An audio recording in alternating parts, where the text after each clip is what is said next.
कहते हैं शिक्षा ओ शेरनी का दूध है। शिक्षा ओ शेरनी का दूध है, जो जितना पिएगा उतना दहाड़ेगा। जी हाँ, डॉक्टर बी आर अम्बेडकर का ये कथन था कि शिक्षा ओ शेरनी का दूध है, जो जितना पिएगा उतना दहाड़ेगा। तो hello my dear student and my friends, polity के क्लास में आपका स्वागत है। और पॉलिटी के क्लास में हम लोग क्लास 11 का चैप्टर 1 पढ़ने वाले हैं। चैप्टर का नाम है संविधान और क्यों कैसे। सबसे पहले हम जानेंगे कि संविधान क्या है। ठीक है, तो सिंपल सा लैंग्वेज में हम समझते हैं कि संविधान एक लिखित दस्तावेज है जिसके तहत राष्ट्र को चलाया जाता है। आप समझ गए। अगर आपको डिफिनेशन देना हो तो आप एक लाइन में दे सकते हैं कि संविधान एक लिखित दस्तावेज है जिसके तहत राष्ट्र को चलाया जाता है। आप इसको समझने के लिए एक उदाहरण दे देते हैं। स्कूल, अगर स्कूल में हम जाते हैं तो वहां पे कुछ रूल रेगुलेशन होता है जिसे हमें फॉलो करना होता है। जैसे क्या कि अगर हम उस स्कूल में पढ़ाई करेंगे तो हमें अपने घर का डिजाइनदार कपड़े और मॉडर्न कपड़े पहन के विद्यालय नहीं जाना है। समझ रहे हैं ना?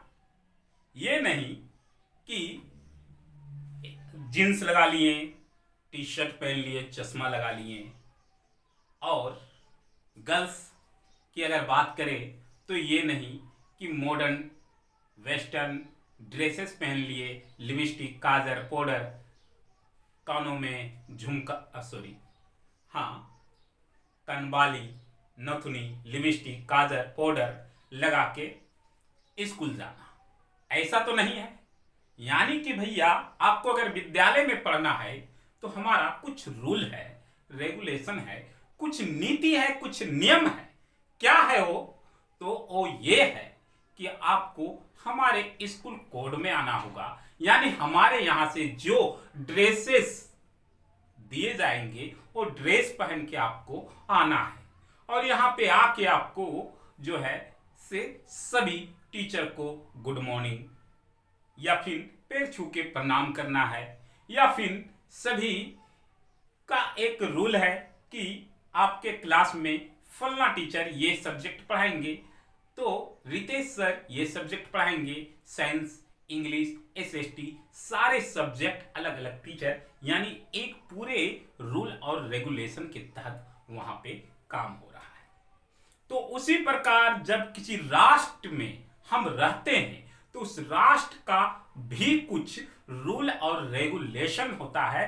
रूल, नीति और नियम है कि उसी रूल से, उसी नियम से हमें उस देश में रहना है। समझ रहे हैं ना? और उसको फॉलो करना है। अगर हम उसको फॉलो नहीं करेंगे तो क्या होंगे? हम उस देश के नागरिक नहीं होंगे। अगर हम स्कूल में अपना स्कूल का रूल को फॉलो नहीं करेंगे तो हमको टीसी दे दिया जाएगा और स्कूल से निकाल दिया जाएगा। होता है। उसी प्रकार जिस देश में हम रहते हैं उस देश का नियम और कानून को अगर हम नहीं मानते हैं तो हमें देशद्रोही के मुकदमा चलाया जाता है और हमें देश जेल में डाल दिया जाता है या देश से बाहर भेज दिया जाता है। तो देश को यानी राष्ट्र को चलाने वाली जो नीति और नियम होते हैं उसी नीति नियम को हम लोग संविधान कहते हैं, कॉन्स्टिट्यूशन कहते हैं। ठीक है। अब अगर हम बात करते हैं संविधान, एक चीज और आपको बता दें, प्रश्न आपसे अक्सर पूछा जाएगा कि विश्व का सबसे बड़ा लिखित संविधान किस देश का है? आप क्या जवाब दोगे? तो आप जवाब दोगे कि विश्व का सबसे बड़ा लिखित संविधान भारत का है। जी हां, भारत का संविधान जो है दुनिया का सबसे बड़ा लिखित संविधान है। ठीक है। अब हम यहाँ पे बात करते हैं कि संविधान कितने प्रकार के होते हैं। तो संविधान दो प्रकार के होते हैं, एक लिखित संविधान होते हैं और दूसरा अलिखित। लिखित संविधान को समझते हैं।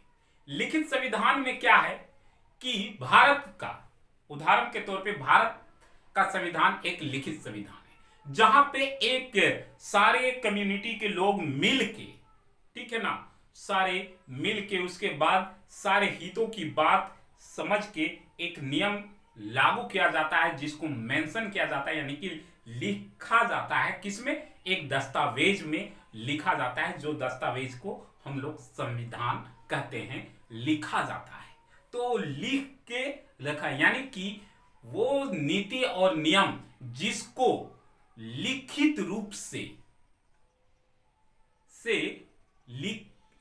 से लाया गया, लिख के उसे रखा गया, उस संविधान को हम लोग लिखित संविधान कहते हैं। समय पे उसको लिखा हुआ संविधान को हटा नहीं सकते हैं, उसमें संशोधन कर सकते हैं, वो भी उसके कुछ नियम है, उस नियम को फॉलो करने के बाद। अलिखित संविधान क्या है? अलिखित संविधान वो संविधान है जो परंपराओं को मानते हुए चलते हैं, जो समय समय पे बदलते रहते हैं, ठीक है, और बदलने के साथ साथ वो परंपरा को फॉलो करते रहते हैं, जैसे इंग्लैंड का, ब्रिटेन का संविधान। समझ रहे हैं ना? तो ये सारे आपके जो है लिखित और अलिखित संविधान है। आगे है इसी में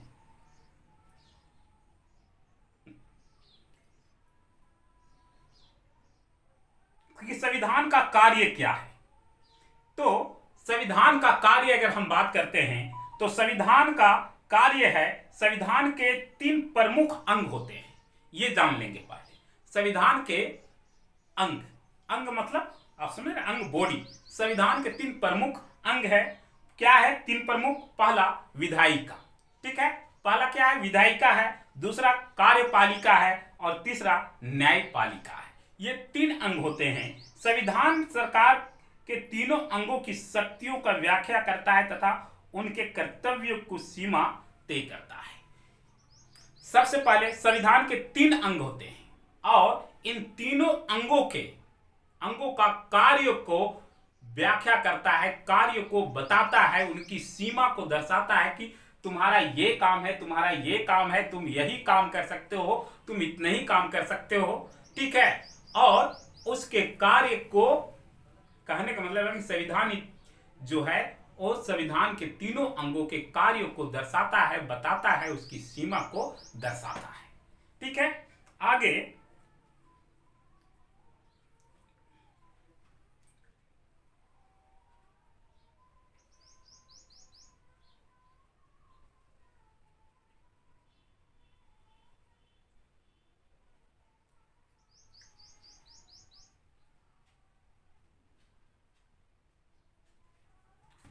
इसमें बोलता है संविधान का कार्य समझ में आ गया, ठीक है।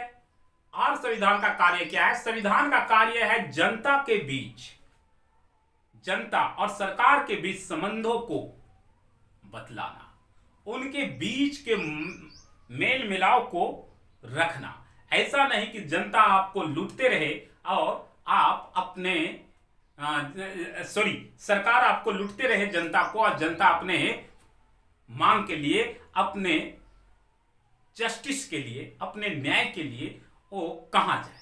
तो कहां जाएगा? संविधान के पास जाएगा, कानून के पास जाएगा, उसको संविधान के तहत जो है उसको न्याय मिलेगा। समझ रहे हैं ना? तो ये सारे संविधान के